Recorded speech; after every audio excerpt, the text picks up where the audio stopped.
amor sacrificial. Essa visão não apenas dignifica a mulher, mas também desafia o homem a enxergar sua parceira como alguém de igual valor e importância no plano divino. Essa nova perspectiva da criação de Eva também nos convida a refletir sobre como entendemos a relação entre Deus e a humanidade. Se Deus formou Eva do lado de Adão, será que isso também nos convida a andar lado a lado com ele, como parceiros na sua obra? Essa imagem de unidade e proximidade com Deus é um lembrete poderoso de que fomos criados não apenas para existir, mas para viver em comunhão com o Criador e uns com os outros. Explorar essas verdades nos faz questionar outras interpretações tradicionais que podem ter distorcido o propósito original de Deus. A interpretação tradicional de Eva, sendo criada a partir de uma costela pequena de Adão, moldou não apenas a teologia cristã, mas também a visão cultural sobre o papel das mulheres ao longo dos séculos. A ideia de que Eva seria uma derivação menor do homem influenciou profundamente a forma como sociedades inteiras enxergaram as relações de gênero. Em muitos contextos, essa visão reforçou estereótipos e promoveu a ideia de que a mulher era subordinada ao homem, criando desigualdades que ecoam até hoje em várias culturas. Essa leitura da criação impactou a maneira como papéis de gênero foram estabelecidos. Por séculos, a narrativa da costela pequena foi usada para justificar a ideia de que as mulheres eram auxiliares secundárias, em vez de parceiras iguais no propósito divino. Essa percepção influenciou até mesmo a organização de lares e comunidades, muitas vezes deixando de lado o significado mais profundo de parceria e mutualidade que está no coração do relato de Gênesis. Não é difícil encontrar exemplos históricos de como isso moldou estruturas patriarcais. Além disso, a interpretação tradicional teve um impacto profundo na teologia. A criação de Eva a partir da costela foi usada como base para discussões sobre autoridade e liderança, muitas vezes justificando que a mulher deveria ocupar um papel secundário na igreja e na sociedade. No entanto, ao revisitar o significado original de Zela como lado, é possível perceber que essa narrativa é muito mais sobre igualdade do que sobre hierarquia. Deus não tirou Eva da cabeça de Adão para que fosse superior, nem dos pés para que fosse inferior, mas do lado para ser sua igual. Os estereótipos gerados por essa visão tradicional também foram perpetuados na arte e na cultura popular. Pinturas renascentistas, por exemplo, frequentemente retratam Eva sendo extraída de Adão de forma quase cirúrgica, reforçando a ideia de dependência. Esses retratos, por mais belos que sejam, ajudaram a cimentar uma interpretação limitada do texto bíblico. No entanto, ao revisitar o texto original e compreender o verdadeiro significado de Zela, podemos começar a desconstruir essas imagens e buscar um entendimento mais alinhado com o plano divino. É importante notar que a visão de subordinação não reflete o coração de Deus para a humanidade. Em Gênesis 1:27, vemos claramente que Deus criou homem e mulher à sua imagem. Ambos foram chamados a governar e cuidar da criação, lado a lado. Essa igualdade fundamental é um lembrete de que qualquer interpretação que diminua um gênero em relação ao outro está longe do propósito original do Criador. Revisitar essas interpretações nos convida a refletir sobre como entendemos o papel de homens e mulheres em nossa sociedade hoje. Esse simbolismo também aponta para o papel de interdependência entre homem e mulher. Nenhum dos dois foi criado para ser autossuficiente ou superior, mas para caminhar lado a lado, refletindo a ordem e a harmonia de Deus. A palavra Zela, ao ser usada para descrever tanto o lado do tabernáculo quanto o lado de Adão, revela que há um paralelo entre a relação conjugal e o relacionamento entre Deus e seu povo. Ambos exigem unidade, equilíbrio e suporte mútuo. É interessante notar que o lado aparece em momentos cruciais da história bíblica. No Novo Testamento, por exemplo, o lado de Jesus foi perfurado na cruz, e dele saíram sangue e água. João 19:34. Isso simboliza a entrega completa de Cristo por sua noiva, a Igreja, e reflete a ideia de que a partir do lado de alguém pode surgir algo novo e cheio de propósito. Assim como Eva foi criada do lado de Adão, a Igreja nasceu do sacrifício do lado de Cristo. Essa conexão reforça o papel simbólico do lado como fonte de vida, relacionamento e redenção. A escolha de Zela, no relato de Gênesis, também destaca a importância de estruturas equilibradas, tanto físicas quanto espirituais. Assim como o tabernáculo não poderia ser sustentado sem suas laterais, os relacionamentos humanos também não prosperam sem uma base de igualdade e respeito mútuo. Essa verdade é um lembrete para nossas vidas hoje. Será que estamos construindo relacionamentos equilibrados que refletem o plano divino? Ou estamos baseando nossas interações em visões distorcidas de superioridade ou independência? Refletir sobre o significado do lado nos ajuda a compreender melhor o plano de Deus para a humanidade. Ele não apenas criou Eva do lado de Adão, mas também estabeleceu um modelo de comunhão e parceria que ecoa por toda a Escritura. É como se o lado fosse um lembrete constante de que fomos feitos para caminhar juntos em equilíbrio e harmonia, tanto no casamento quanto em nossa relação com Deus. A mensagem de igualdade no plano divino não é apenas teológica, ela tem implicações práticas em nossas vidas. Quando compreendemos que Deus nos criou para sermos parceiros iguais, isso transforma a maneira como nos relacionamos. No casamento, por exemplo, essa visão nos chama a valorizar o outro como um complemento essencial, não como um subordinado. Na sociedade, ela nos desafia a lutar contra estruturas que promovem a desigualdade, buscando refletir a justiça e a bondade de Deus em todas as áreas. A igualdade de gêneros no plano divino também aponta para algo maior, a unidade que Deus deseja entre todos os seus filhos. Essa verdade é enfatizada em Gálatas 3:28. Não há judeu nem grego, não há escravo nem livre, não há homem nem mulher, porque todos vós sois um em Cristo Jesus. Som para mostrar uma parada sinistra para vocês. Fiquem atentos aí. Se Isso liguem é nessa uma casa plataforma. moderna. Agora, neste momento. Essa passagem ecoa a ideia de que, em Cristo, somos chamados a superar as divisões e a viver em harmonia, refletindo o reino de Deus em nossas relações. O Novo Testamento oferece uma visão mais ampla e profunda sobre o casamento, conectando-o diretamente ao propósito divino apresentado em Gênesis. Em Efésios 5:28-31, o apóstolo Paulo afirma: assim devem os maridos amar suas esposas como a seus próprios corpos. Quem ama a sua esposa, ama-se a si mesmo, pois nunca ninguém odiou a sua própria carne, antes a alimenta e cuida dela, como também o Senhor cuida da igreja.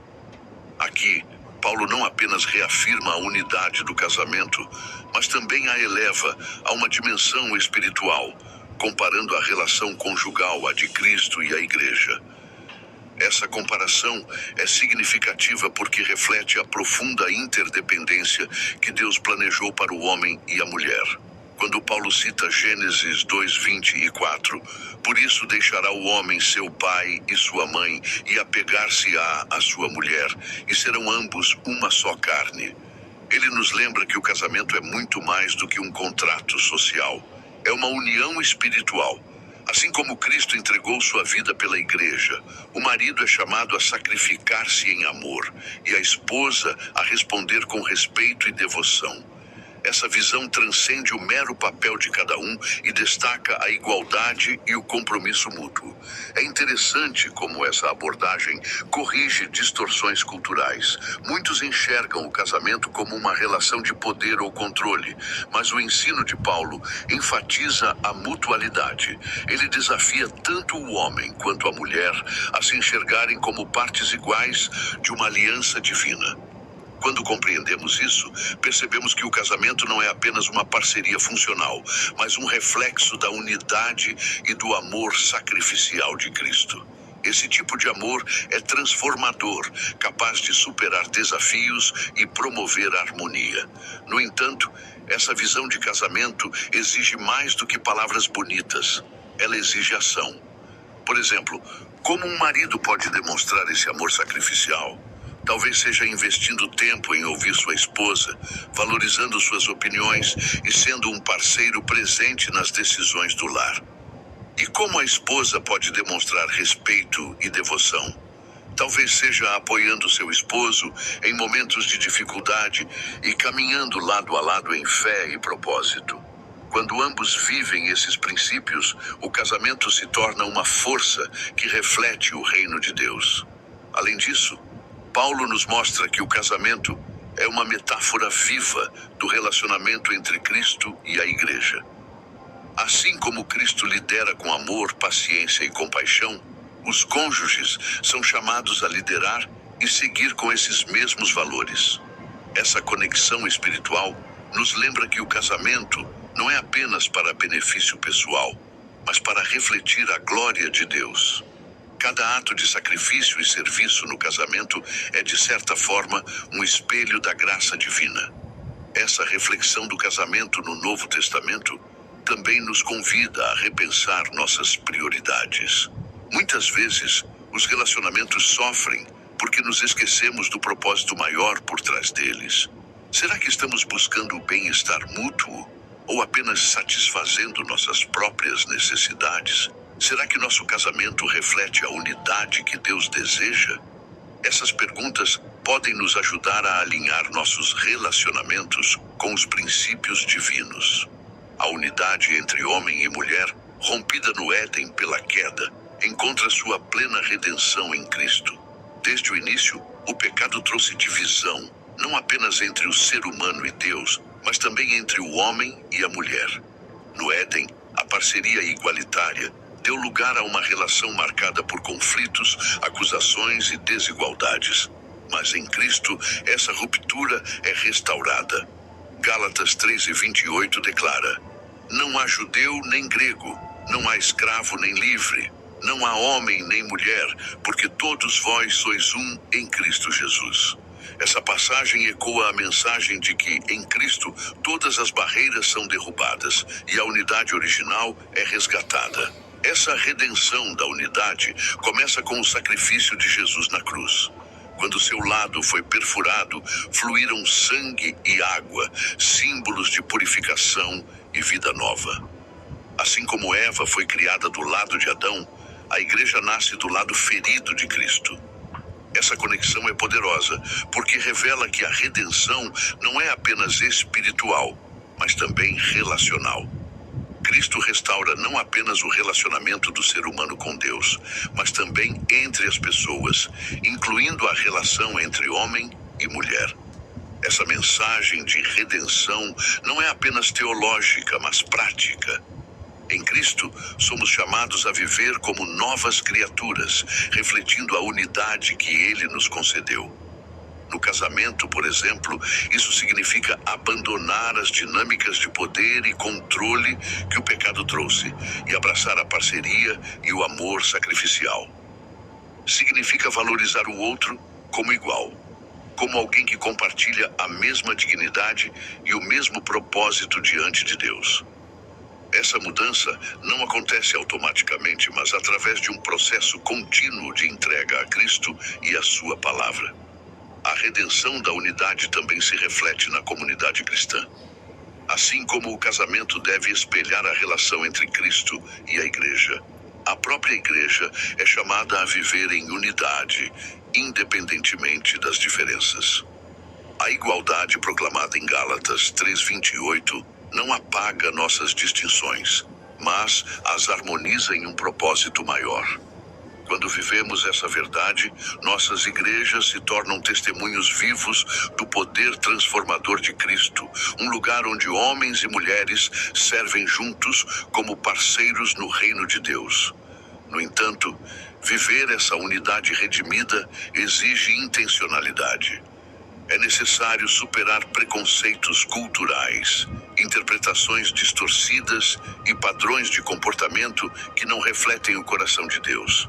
Isso pode começar com pequenas mudanças, como ouvir mais atentamente as experiências e perspectivas do outro, seja no casamento, na igreja ou na sociedade. Também exige coragem para desafiar tradições que perpetuam a desigualdade, sempre com graça e verdade. A redenção da unidade através de Cristo não apenas transforma relacionamentos individuais, mas também aponta para o futuro. Em Apocalipse, vemos uma visão de todos os povos, línguas e nações unidas diante do trono de Deus. Esse é o destino final da humanidade redimida. Uma unidade perfeita, livre de divisões e cheia da glória de Deus. Enquanto isso, somos chamados a antecipar essa realidade em nossas vidas diárias, vivendo de maneira que reflita o reino de Deus, aqui e agora. Redescobrir o propósito original de Deus para a criação é um convite a enxergar as Escrituras com novos olhos e corações abertos. Muitas vezes, tradições e interpretações limitadas nos distanciam da verdadeira essência do texto bíblico. Quando olhamos para o relato da criação de Adão e Eva, percebemos que Deus não formou a humanidade para viver em desigualdade ou conflito, mas para refletir a sua própria imagem em harmonia. Esse propósito, perdido no Éden, ainda pode ser recuperado ao revisitarmos o texto original e compreendermos o que ele realmente nos ensina. Revisitar o propósito original de Deus também nos desafia a confrontar os impactos das interpretações tradicionais em nossa cultura e teologia.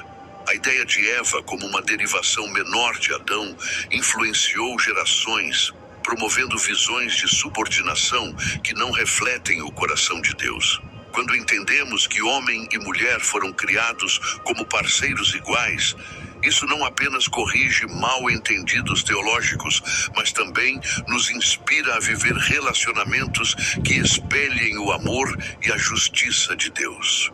Essa redescoberta é especialmente relevante em nosso mundo atual, onde desigualdades ainda são uma realidade.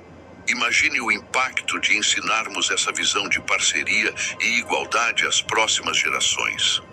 Lares, igrejas e comunidades poderiam ser transformados, refletindo o reino de Deus de forma mais plena. Pessoal, existe uma estratégia no Fortune Tiger que é capaz de fazer você ter resultados parecidos com esses aqui, ó, que eu estou mostrando para vocês. Só para mostrar que não é print, ó. Eu vou aqui nessa tela. Moderna, né? Isso começa com pequenos passos. Ensinar o valor de cada pessoa, promover o respeito mútuo e buscar entendimento em vez de julgamento. Além disso, compreender o propósito original de Deus tem implicações práticas para a vida cristã. Quando reconhecemos que fomos criados para caminhar lado a lado, isso nos leva a agir com compaixão, respeito e colaboração em todas as áreas da vida. No casamento, isso pode significar reavaliar dinâmicas que promovem desigualdade. Na igreja, pode significar abrir espaço para que homens e mulheres sirvam juntos de forma equilibrada. Essas ações, ainda que simples, têm o poder de refletir a glória de Deus. A importância de revisitar o texto original da Bíblia vai além de uma curiosidade acadêmica. É uma busca por verdades que transformam vidas. Quando exploramos as palavras nas línguas originais, descobrimos significados que enriquecem nossa compreensão e nos aproximam do coração de Deus. É como redescobrir um tesouro escondido que sempre esteve ali, mas que agora brilha com uma luz nova e vibrante. Agora que você conhece a verdadeira profundidade por trás da criação de Eva e como a palavra zela revela o plano original de Deus, fica a pergunta: como isso impacta a sua vida hoje? Será que temos vivido à altura desse propósito de igualdade e parceria que Deus planejou desde o início? Talvez seja a hora de reavaliar nossas crenças, nossos relacionamentos e até mesmo a forma como tratamos as pessoas ao nosso redor. A Bíblia nos convida a refletir profundamente, e esse conhecimento pode ser um ponto de partida para mudanças significativas. Pense em como essa redescoberta pode transformar o seu casamento, sua família e suas interações na igreja. Será que temos valorizado verdadeiramente a contribuição única de cada pessoa, independentemente de gênero? Ou será que ainda estamos presos a conceitos que não refletem o coração de Deus? Essa verdade bíblica nos chama a construir relacionamentos baseados no respeito, na colaboração e na compreensão mútua, assim como Deus sempre planejou. E você, está disposto a aplicar esse entendimento em sua vida? Imagine como seria se cada um de nós buscasse viver em harmonia, como parceiros iguais no propósito divino.